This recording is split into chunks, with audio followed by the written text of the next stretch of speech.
Often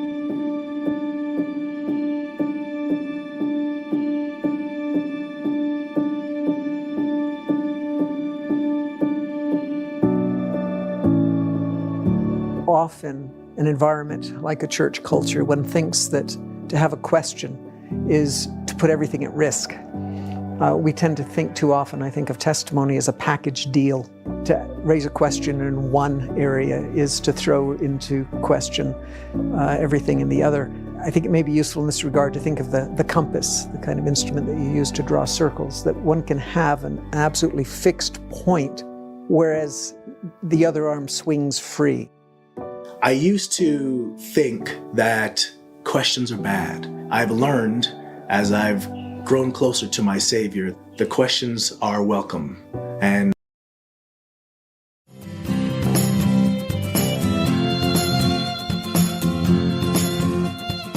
you're wearing a sweater that was selected for you by the people in this room from a pile of stuff.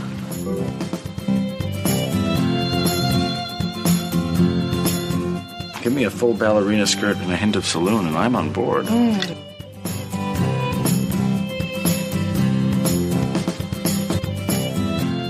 I have a hole in my stomach!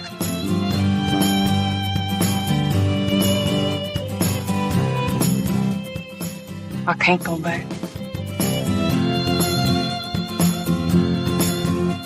Welcome to the She Became Visible podcast. I'm your host, Renee Steelman. This podcast is my story. It's your story. It's our story.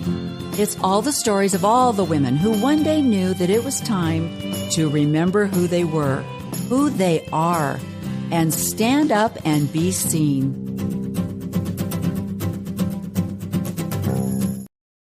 Hello, welcome to She Became Visible. I'm Renee Steelman, your host. And today we're going to be talking about an organization called Faith Matters. I don't know how many years it's been going, but this year was their third Restore conference, which was held in, I don't know whether it's considered, because all these little cities run into each other. There's Draper and Murray and Riverton and Sandy, and they all kind of just flow down the road. But it was held at the Mountain Expo Center in Sandy. It was in Sandy, Utah. And this was their third year. Very well attended. Thousands, I believe over 4,000 people attended this conference. And I went with my husband because my husband is a true believing member of the Church of Jesus Christ of Latter-day Saints. I was a member and resigned my membership a little over 4 years ago. The reason I resigned my membership was because I was frustrated with the patriarchy that I saw in the church. But I accepted it because I believed that it was a system that was set up by God and that it was my role to accept it and to follow the rules. But once I started learning more about church history, I realized that this patriarchy was a system that was specifically set up by men to rule with power and authority. And once I learned the dynamics of the system, I was out. So I find it very fascinating when I go to an event such as Faith Matters Restore, and I see highly educated, fabulous, loving people who also have questions and struggle with the patriarchy and some of the other doctrines that are held by the members of the Church of Jesus Christ of Latter-day Saints, and yet they cling to their belief in this religion. And so when I came home from the conference, I was contemplating why these beautiful people continue to stay in a system that is misogynistic, patriarchal, homophobic, and very much patriarchal, where the authority is at the top and you are consistently told to obey.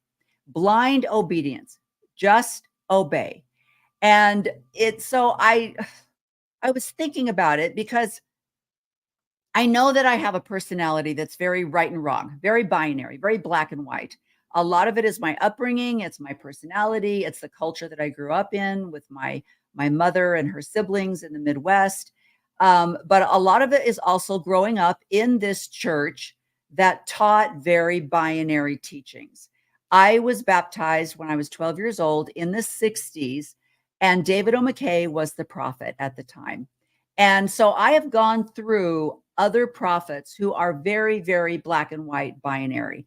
And as a woman and as a young woman, I believed, why not believe?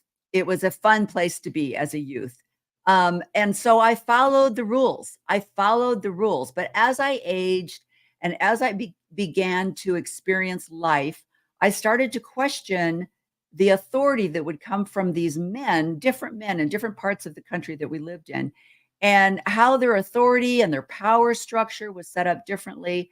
And I realized that it was a man-driven church. And once I found out the truth behind the organization, I was out of here. So what I would like to do is continue the video that we started out with to show you the mission statement and the beliefs of why this organization called Faith Matters started and what they believe they are doing to help the church. And I find it very interesting that this is a very wealthy church, owns more private land than any other organization in the United States. They are consistently buying up property, and they are hoarding their wealth. And though they claim to be a charitable organization, the amount of charity that they do is minuscule compared to the amount of dollars that they have. And what I also find amazing is how they can take volunteer hours, attach a sum to it and monetary value to the voluntary hours, and include that in their description of how much they give to charities. I find it fascinating. Anyway, but here's the other thing. Every single member of this organization is determined by their faith. Their profession is tied to their faith. And that is very questionable. If you have confirmation bias that is completely tied into your financial well-being, then I don't believe you can be a truth teller. And every one of these people are dependent on this organization, which is tied to the church, even though they put out a disclaimer and say that we are not run by the church, we're not affiliated with the church, we are people separate. We know differently from studies that have been told. So let me continue with the description of what Faith Matters stands for and what they think they are doing by having this organization. And they are increasing their popularity. As I mentioned, I went last year for the first time. I think there were a little over 3,000. This year, there were almost 4,000 people there. And as word gets out, it will continue to grow and the message will continue to grow. But we're going to talk about that a little bit today. So let me continue with this video. Since we gain a stronger testimony of the gospel. The Apostle Hugh B. Brown and the great novelist Dostoevsky both talked about doubt as being a kind of apprenticeship on the way to faith. That's how I think of doubt, and that's how I've experienced doubt. I had been having a lot of questions for quite a few years and had been dealing with that by sort of doing research online, reading books, but never really telling Aubrey what I was going through. When I experienced some sort of like shattering of my current understanding and didn't know what to do, that I would define this as a faith crisis and I would feel really bad about it. I remember the exact words he said. I don't know if I have a testimony. And yeah, it was like the world stopped for a minute. And it can be really scary. It can feel terrible. It almost always feels terrible, actually. I couldn't imagine our life without the church, and that was my biggest fear. And that's what we wrestled with. I feel like I know what it is to have lost one's bearings, to have lost one's moorings, to no longer be able to say, I know. But there's always something after it. Comfort and ease and certainty were what we were looking for, and we thought that we would find as people of real faith. But at the end of the day, it was discomfort and a real wrestle, like you said, that we think actually are the entire point. It's like the wrestle with the questions leads to true faith, and the wrestle with people like in community leads to true belonging. We see in all these different kinds of experiences how the point is not getting fixed or not getting fixed. The point is to live in accordance with our divine nature and our capability and our kinship with each other. When B.H. Roberts invokes the phrase disciples of the second sort, I think he's making a couple of important points. One is that he's recognizing the fact that hasn't really been emphasized in the church until the ministry of President Nelson, and that is that we have to think of restoration as a process. I think when I grew up in the church, whenever people talked about the restoration, it was always in the past tense. The restoration is a project that God is still working at in the world. President Nelson said that Jesus Christ will yet reveal some of his mightiest works in the days to come. So that's incredibly helpful when you're growing as a religious movement, to have this kind of built-in institutional flexibility and responsiveness. I think we've come to actually believe in what we say we believe. If we believe in a God who is still living, still breathing, still speaking to us, and if we believe that we are part of this process, for me, it's a lot more exciting. It's exhilarating. It's liberating. The church, in a very real sense, acquires the texture and the shape and the nature of those individual entities that make it up. This idea of the body of Christ, it's a really comforting metaphor because it tells me I don't have to do everything, I don't have to be everything, I don't have to know everything. I'm part of creating this church that I want to belong to, and I'm part of the restoration. I'm here with all of my wounds and all of my fears and all of my sensitivities, and that's part of this church, and they need me here. It is so incredibly valuable to have a group of people who are faithful to each other, who have covenanted to see each other as brothers and sisters. And I think that's what Faith Matters is really trying to do on all of those different levels, is recognize everyone has different gifts. That's both institutionally and culturally and individually, and embracing the truth and beauty and goodness from all of those. Okay, we're just going to take that out. So I have a lot of problems with this because I think that they are confusing the idea of obedience with faith, because it is a false belief that you are going to continue to support physically, financially, verbally, even in your profession. You are going to continue to support an organization that you don't believe is treating people well, that you don't believe the doctrine that's being taught is true doctrine, but you believe in a God. And you believe that God has brought you all together to fix this system. And especially this gentleman right here, let me quickly add him. God wants you to do, to bring your gifts, your talents, the things that make you, to change the world, to make it a better place. So this is Patrick Mason. Now, Patrick Mason is a, I can't remember exactly what chair he sits on, but he has received a great honor at the university that he teaches at, a Sterling Macmillan chair, something like that. And I could have that wrong. Someone will correct me, I'm sure. But it is very important for him. He's written a lot of books. He is very well known in the LDS community, and it is very important for his position, for his income, for him to make a living to support his family, that he continue to support the church. Now, what I find interesting, as he has come out and acknowledged that he does not believe that polygamy was a revelation.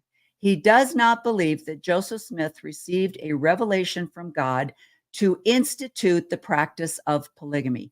He called it a sin. Now, if you don't believe in that revelation, why are you supporting the current prophet's revelation that children who have parents that are same-sex marriage, or even not, that they are not allowed to get baptized in the church until they turn 18 and completely disavow their family? This was a revelation that was given by the current prophet in 2015. Now, if you believe that that man gave a revelation from God telling people, if you are a child of same-sex parents, you cannot get baptized into the Mormon church. But you can go back and say, I also don't believe that Joseph Smith received a revelation that polygamy was true doctrine. But then you can go to a conference and say, we believe in current and ongoing revelation from God. It is absolutely schizophrenic, but that's what you hear. So some of the talks at the conference were blah, blah, blah, blah. They were redundant. They were boring. They were an example of an elite system that they wanted to expel their knowledge and their expertise and this kind of stuff. But there were some fabulous talks that were given. And the reason I say they were fabulous talks was because they were given by women who were frustrated with the patriarchy in the church. And they gave examples. For example, there was one highly educated. In fact, she is the president of the Utah Valley University, and she speaks 17 languages.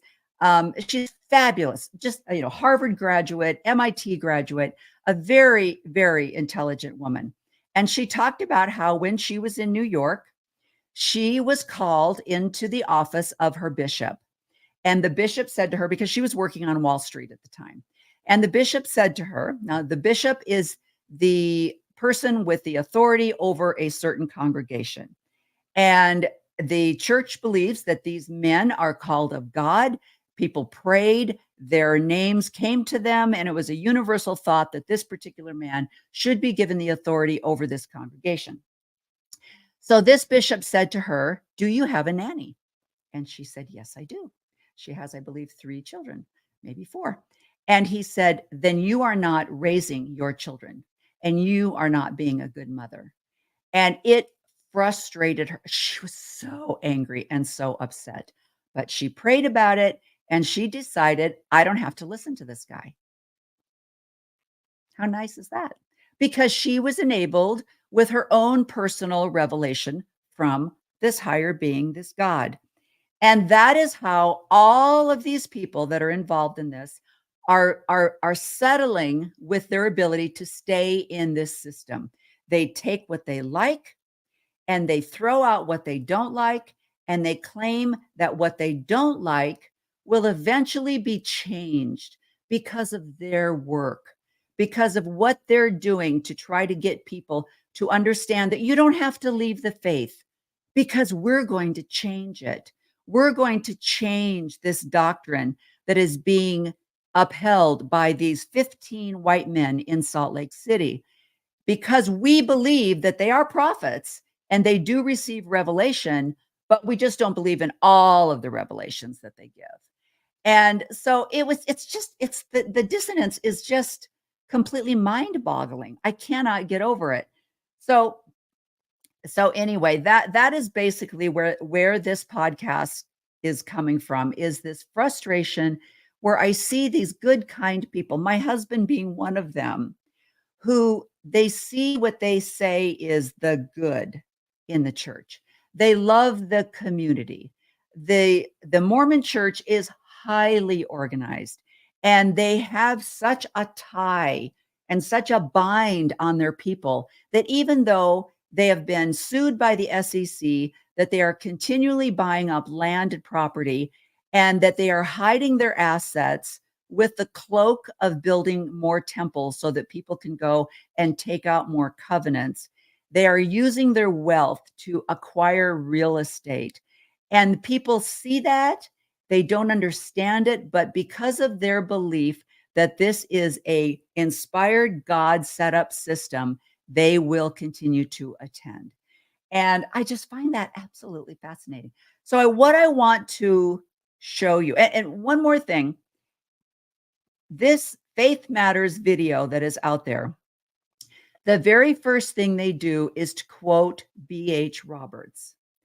And I think it's interesting, if you have not studied the history of B.H. Roberts, you would take this quote, knowing that he was a authority in the church, highly respected, very intellectual, very brilliant.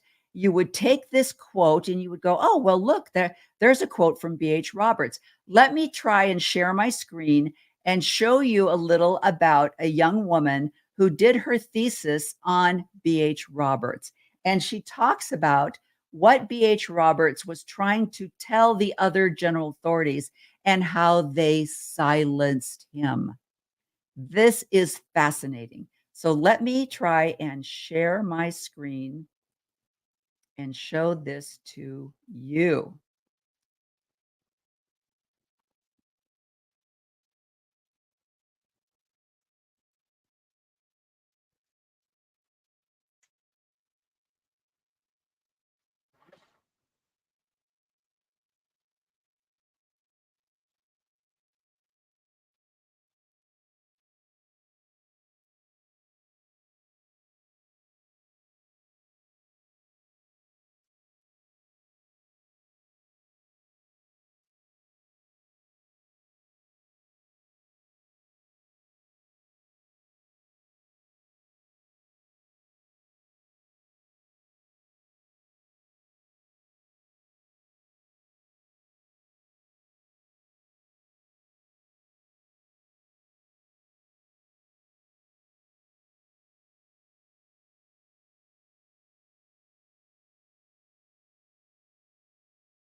Okay. So go back and find that Mormon stories, because she describes how B.H. Roberts, being a historian, being an intellectual, being a pig, as far as I'm concerned. I love these people that are so relished and worshiped. And as men, they are complete assholes. He did not take care of his family. He took care of himself. So many spiritual leaders. Go and find No Nonsense Spirituality, Britt Hartley. I will try to link one of her TikToks to show you many of these great men that are worshiped were horrible husbands, horrible fathers, because all they could do was whatever they wanted to do to increase their intellectual capacities in their fame and their notoriety. And that's what their sole purpose was. So besides that, B.H. Roberts studied, he was a historian. He studied the scriptures. He took his concerns to the general authorities. He said, I don't think the Book of Mormon could possibly be an historical truth. And they sent him away. They silenced him and sent him away. So the quoting B.H. Roberts to me is another example of taking advantage of the people, most of the members of the Church of Jesus Christ of Latter-day Saints, who don't do their own homework. So they listen to this and they just go, oh yeah, B.H. Roberts, yeah, famous Mormon general authority. Yeah, he was very intellectual, very brilliant. You don't know the backstory, and that's the problem. So I want to share with you how I'm going to show you that this passive aggressive, kind, very nurturing, loving tone to their voice, how they're trying to have their cake and eat it too, and how movements like this are not going to work. So what I'm going to be comparing the Mormon Church to is the umbrella movement in Hong Kong. And let me show you what this umbrella movement actually was.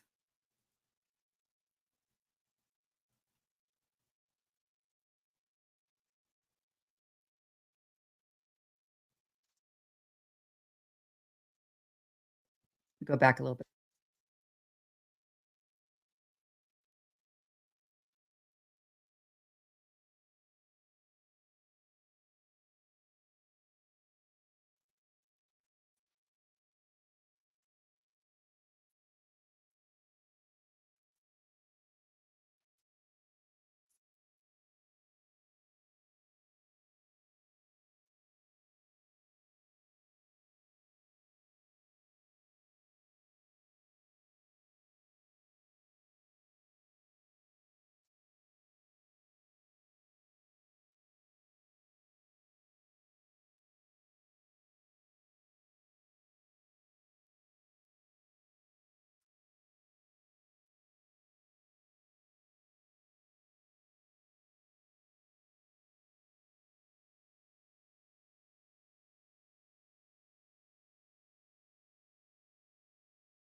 Okay. Oh boy. So go and watch this entire video. But basically, what it says is even though the Hong Kong authorities, after it was turned back over to the Chinese by the British government, Hong Kong promised that they would keep the democracy that had been ongoing in Hong Kong. But of course, their words were useless, and they ended up putting it back into communism. And even though these beautiful people tried so hard to fight for democracy, they have been silenced.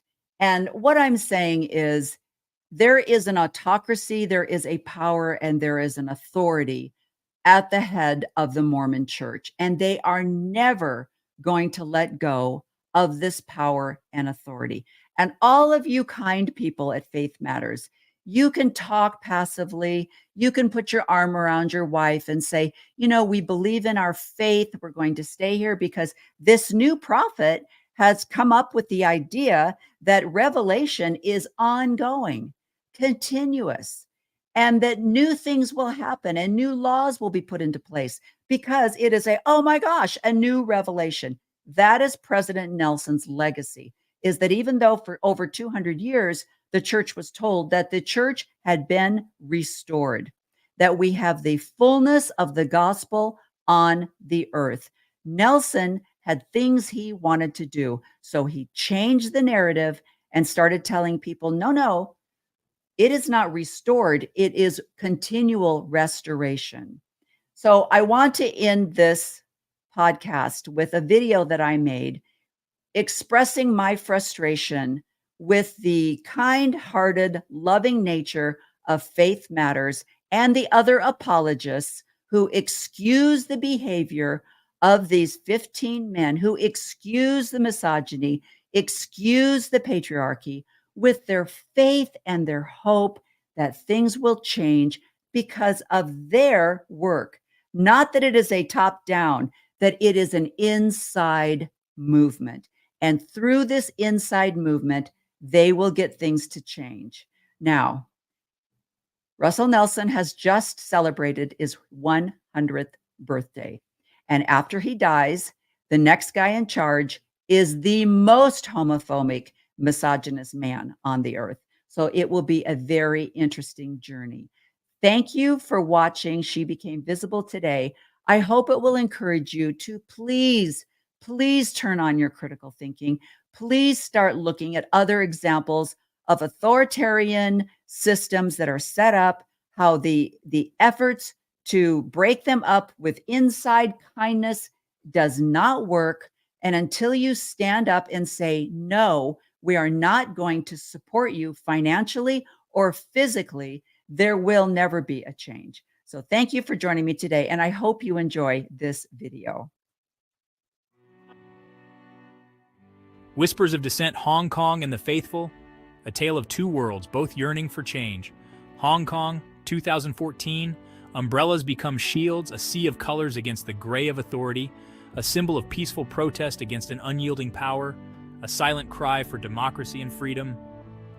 Half a world away, a different kind of struggle unfolds within the Church of Jesus Christ of Latter-day Saints. Here, the rebellion is quiet, almost invisible, hidden behind solemn faces and whispered prayers. It simmers beneath the surface of Sunday best and carefully crafted testimonies. They see a disconnect between the Church's message and its actions: gender inequality, treatment of LGBTQ+ members, a raised eyebrow during a controversial lesson, a silent question hanging in the air, a carefully worded blog post, a digital whisper in the vast expanse of the internet. This is a story of two seemingly disparate groups, united by a common thread: the yearning for change in the face of formidable power. Within the Mormon congregation, the desire for reform is palpable, echoing the cries for democracy in Hong Kong. Sunday suits, silent doubts, the plight of the faithful professional. In the quiet of the pews, beneath the polished exterior, lies a world of internal conflict. Meet Sarah, a talented historian at a church university. Her research challenges traditional narratives, sparking unease among senior colleagues. She's passed over for promotion, her work scrutinized. The weight of unspoken expectations bears down on her. Then there's David, a lawyer for the church, grappling with the institution's stance on LGBTQ+ issues. His heart aches for justice, He sees the pain of his friends, the dissonance between the church's message of love and its exclusionary policies. These are just two faces in a crowd of faithful professionals wrestling with their conscience. They walk a tightrope, balancing faith and professional integrity. Walls of authority, navigating the church's labyrinth of power. The church, like many large institutions, is hierarchical. Power flows from top to bottom. Decisions made in Salt Lake City resonate across the globe. This structure can be efficient, but it can also stifle dissent. Church employees sign loyalty oaths. They are expected to uphold church teachings in word and deed.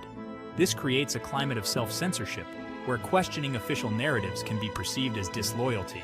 The result? A culture of silence. Concerns are often raised privately, whispered among trusted friends. Public dissent is rare, and often met with swift rebuke. This environment makes it challenging for faithful professionals to voice their concerns.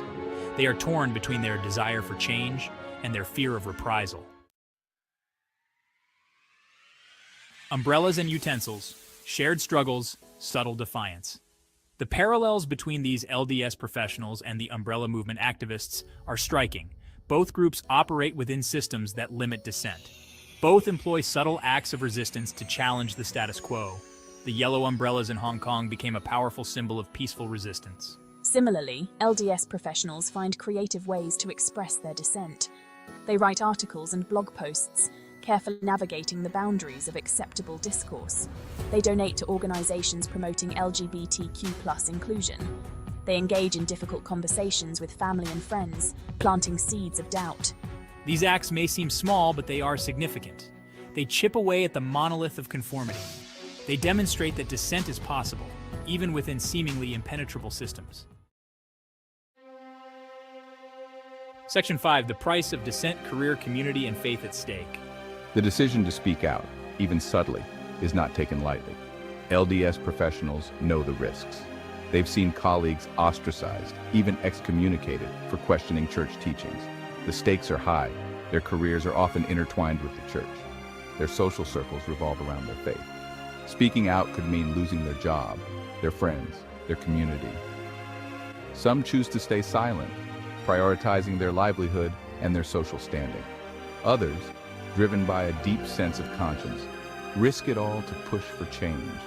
The decision to speak out is deeply personal, fraught with emotional and spiritual turmoil. It is a testament to their courage and their commitment to their faith. Section 6, Echoes of Hong Kong, finding strength in shared struggle. Despite the risks, LDS professionals are finding their voice. The internet has become a vital tool, connecting like-minded individuals and amplifying their message. Online communities provide a safe space to share stories, discuss concerns, and find support. The struggle for change within the church mirrors similar movements across the globe. From Hong Kong to the #MeToo movement, individuals are challenging entrenched power structures, demanding accountability and transparency. These movements are interconnected. They draw strength from each other, sharing strategies and offering solidarity. The fight for a more just and equitable world transcends geographical boundaries and religious affiliations. Section 7. The weight of silence. Can subtle resistance spark change? The question remains, can subtle acts of resistance truly affect change within the church? Can whispers of dissent penetrate the walls of authority? Some argue that quiet dissent is not enough. They believe that meaningful change requires more vocal, even confrontational tactics. They point to the limitations of working within a system designed to preserve the status quo. Others believe in the power of persuasion, of gradually shifting the conversation from within.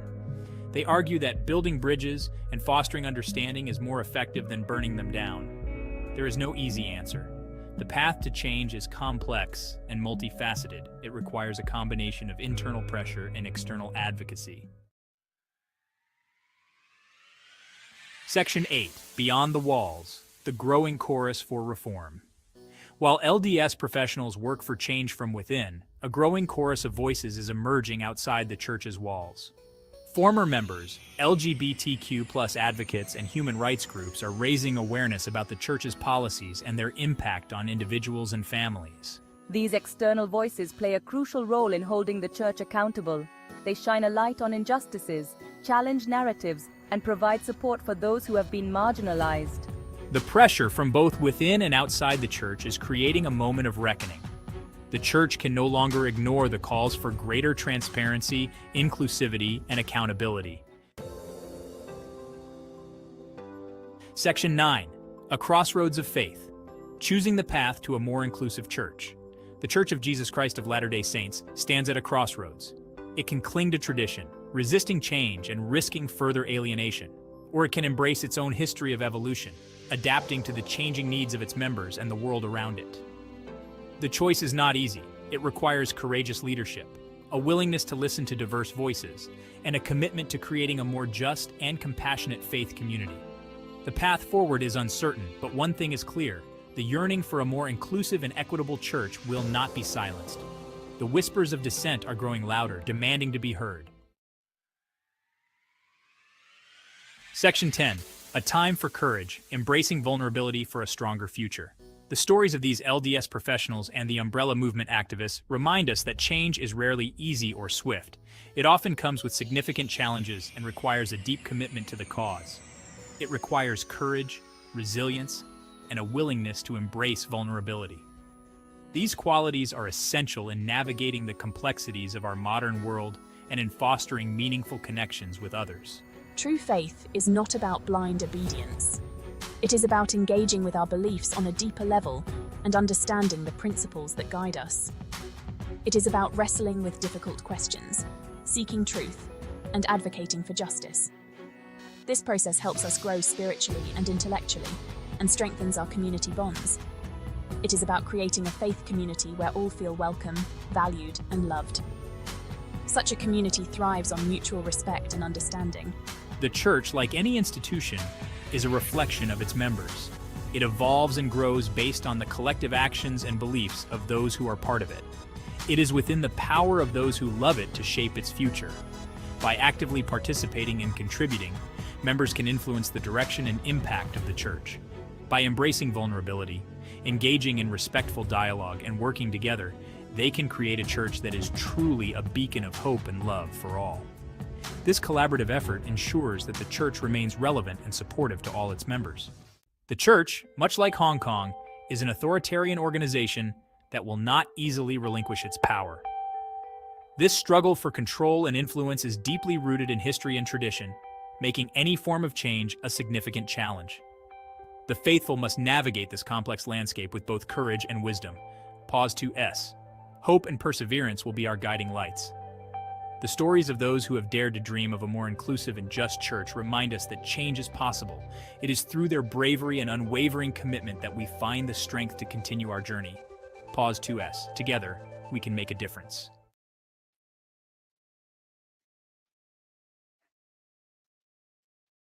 I'm sorry, I forgot that I did not want to end on that because I wanted to recognize Nemo the Mormon, who is the recipient of the actual belief of the Church of Jesus Christ of Latter-day Saints. Though these pompous Mormons can conduct their Faith Matters Restore conference, they can talk very sweetly about things they struggle with as doctrine in the Mormon Church, and nothing happens because of their fame and their notoriety within the church. They also bring a lot of money into the church through books that they write and lectures that they give. And so there is a class system in the church. If you are a dissident in a small town in Kansas, there is a good chance that you will be excommunicated from the Mormon church. But if you are someone who lives in Utah, who teaches at a university that is quietly developing a following, they're not going to touch you. If you're a famous person who was very popular in the 70s and 80s and has that is loved by many, many people, you can be a dissident and nothing will happen to you. But if you are a young man in England who is trying to bring the hypocrisy to the front of the church, you will be excommunicated. And what I'm speaking of is Nemo the Mormon. Now, he has been fighting for the last at least 3 or 4 years to try to get the church to apologize and acknowledge mistakes that they have made. He is a faithful member of the church. He did not want to lose his membership, but just like these young people in China, he wanted to bring this hypocrisy to the forefront and ask the church, please acknowledge the mistakes that you've made, apologize for them, and then we can make changes. This differs from the Faith Matters people who do not criticize, because that is a signal of apostasy. So they support the brethren. They acknowledge that they believe they are prophets and revelators, but then they secretly try to get the church to acknowledge the mistakes that they've made. So this is the hypocrisy that drives me crazy. So let me share my screen once again and show you what is happening with Nemo the Mormon.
Okay, so I am not going to share the entire, but I want you to go and watch it, because this is a perfect example of this young man in England who simply wrote a letter and said, please acknowledge the mistake that you made.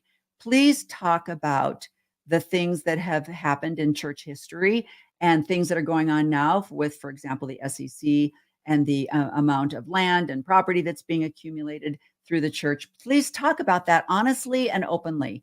And because of that, he is being excommunicated.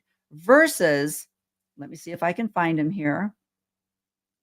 Faith didn't look like a list of correct beliefs. That's how I had defined faith forever. And expression of faith can actually look like love. What is faith if it's not love manifesting, longing, and pulling us towards our origins and towards the things that we know but don't really know?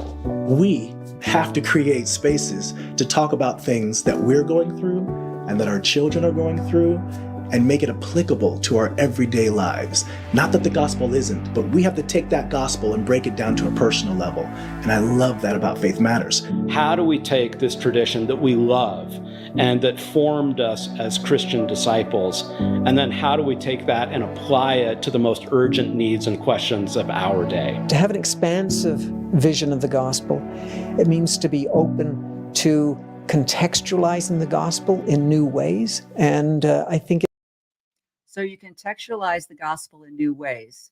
If you happen to work for the church, or you're someone of authority and notoriety in the church, you can contextualize, you can contemplate, and you can love, and nothing's going to happen.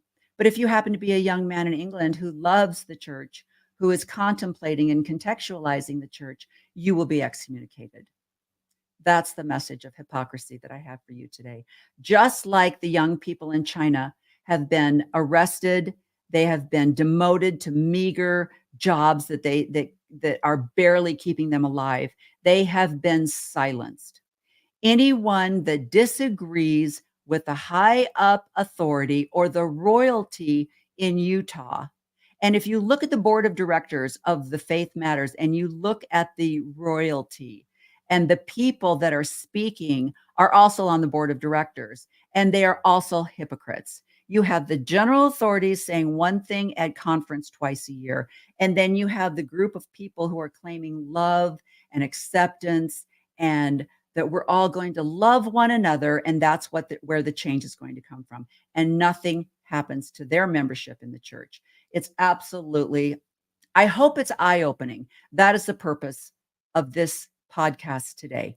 Open your eyes, ask about the hypocrisy, ask why you can be excommunicated and you can be celebrated for saying the same thing. That is the hypocrisy of an autocratic system. So once again, thank you for joining me. Please leave a comment. I would appreciate your comments. I understand that these are my views, but that is the joy of having a podcast, is you get to express your views. So thank you for joining me today on She Became Visible.